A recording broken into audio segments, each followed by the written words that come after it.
Once again, internet, not the greatest in a lot of these stadiums. We're back up and running.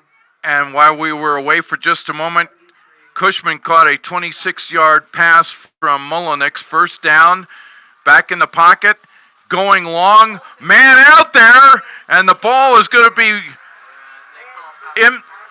incomplete, but there is a penalty marker, and that will be interference called on Arapahoe.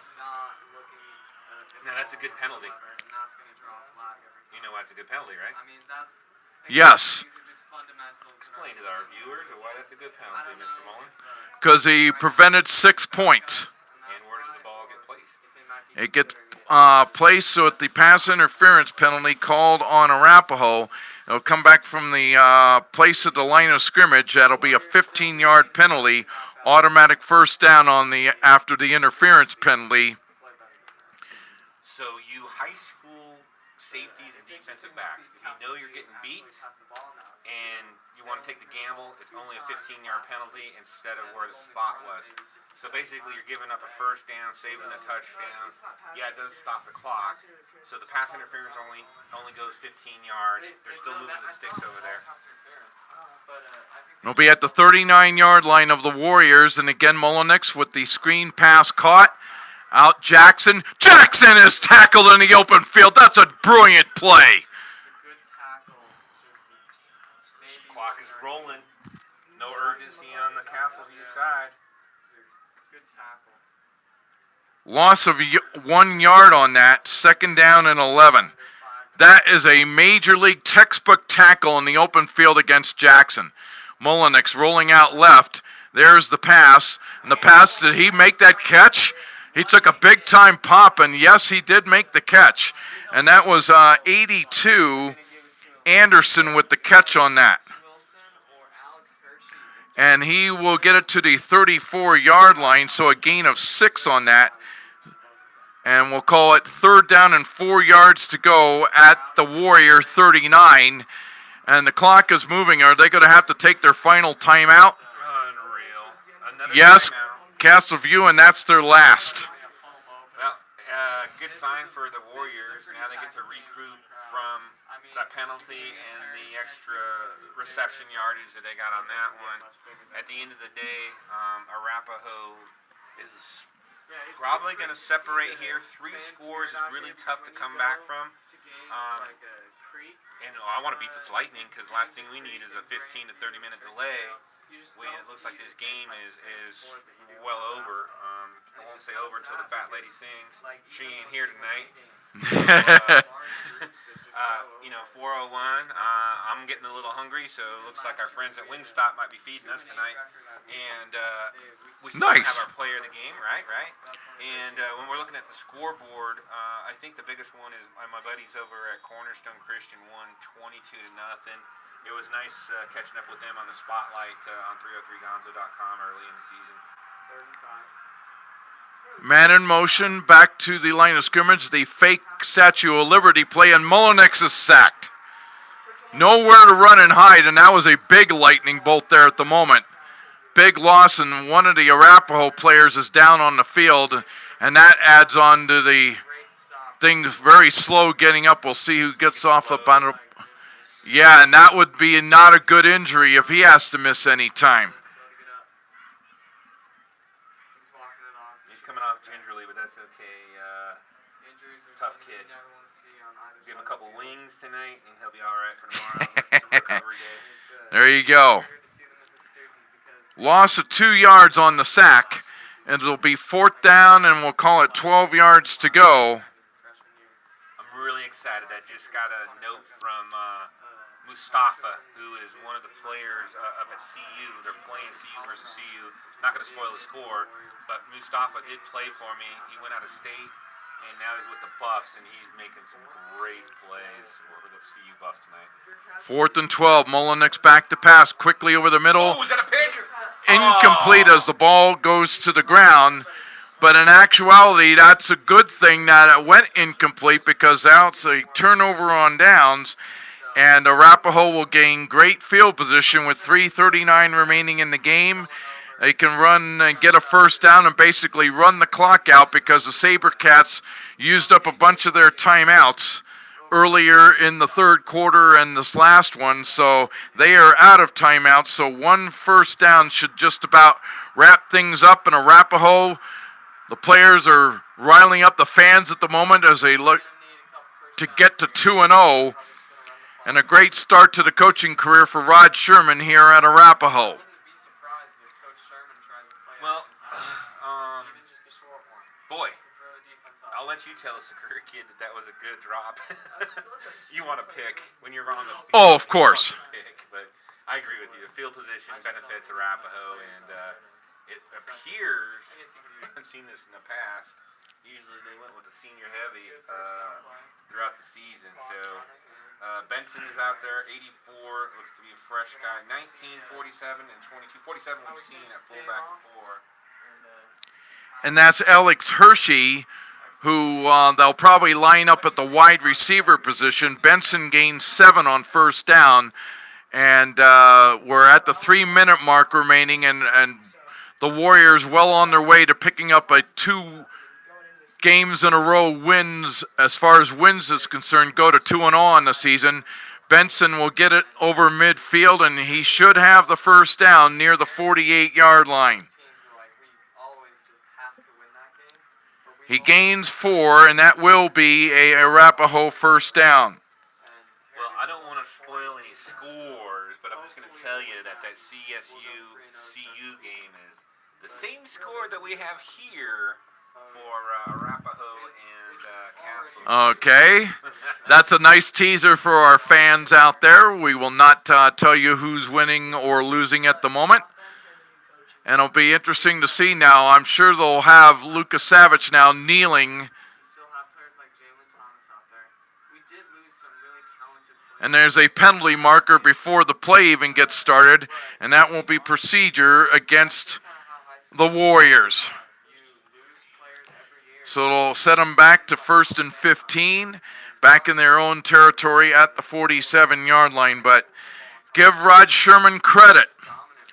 He made the adjustments after the slow start as they're hugging along the sidelines. And again, it was the second quarter. That was the difference for the second week in a row. And they're going to come out of here 2-0 with rival Heritage next week, as Lucas Savage will now take a knee.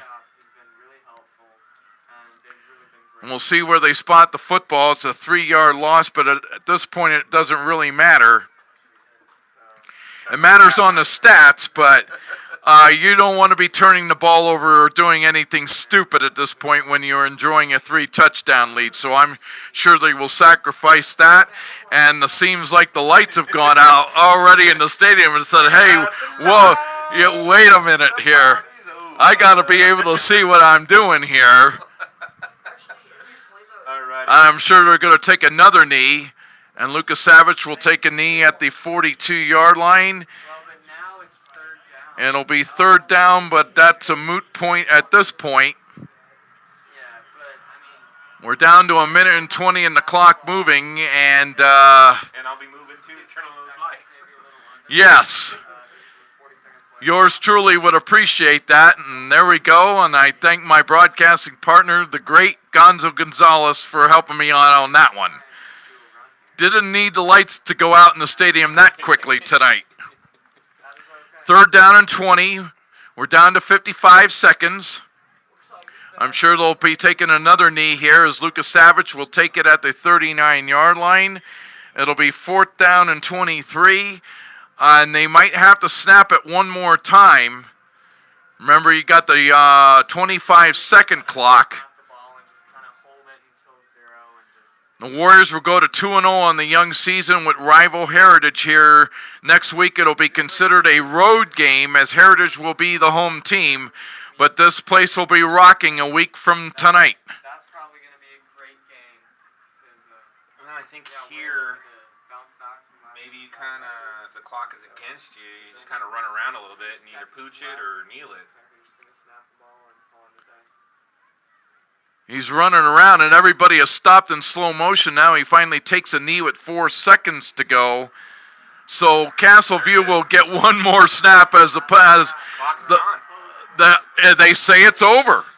All right, here we go. 28-7.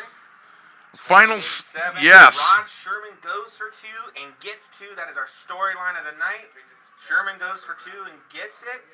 Arapahoe, that was on nobody's radar throughout the offseason, gets a new coaching staff, and a new culture is built here in Littleton, in the city they call Centennial, as Rod Sherman and staff goes to 2-0 with the 4A rival just a few miles down the road in Heritage next week.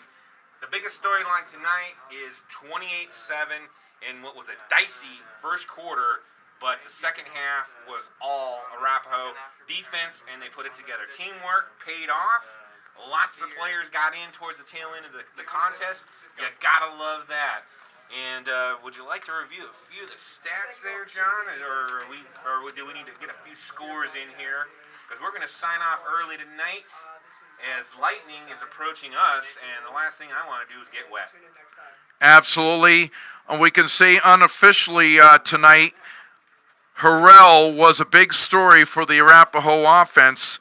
He had the 2 receptions for 92 yards and unofficially ran it for over 75 on the ground. So unofficially, close to 170 yards of offense by Harrell by himself. Lucas Savage was outstanding once again. A lot of guys made plays when they needed to. And for the most part, they stifled Jackson. Jackson did not touch the ball very much tonight for the SaberCats. Oster was their leading runner in the game. But a tremendous performance from the second quarter on, as Gonzo mentioned, and a big victory tonight for Arapahoe over Castleview. The scoring summary very quickly. Jackson scored early at the 3:17 mark to give Castleview the lead 7-0. And then Harrell scored on an 8-yard run with 11:55 remaining first half to tie it at 7 apiece. And then in the halfback option pass, it was Schmeling on the 5-yard pass to Lucas Savage for the score. The extra point made it 14-7. And then I think the backbreaker for Castleview was late in the first half when Wilson caught that touchdown pass from 8 yards from Lucas Savage. Schmeling's point was good and was 21-7 at halftime. The defenses took over in the third quarter, and then late in the game, Lucas Savage put an exclamation point on it with an 11-yard touchdown run. Schmeling's point was good, and that is the final, 28-7.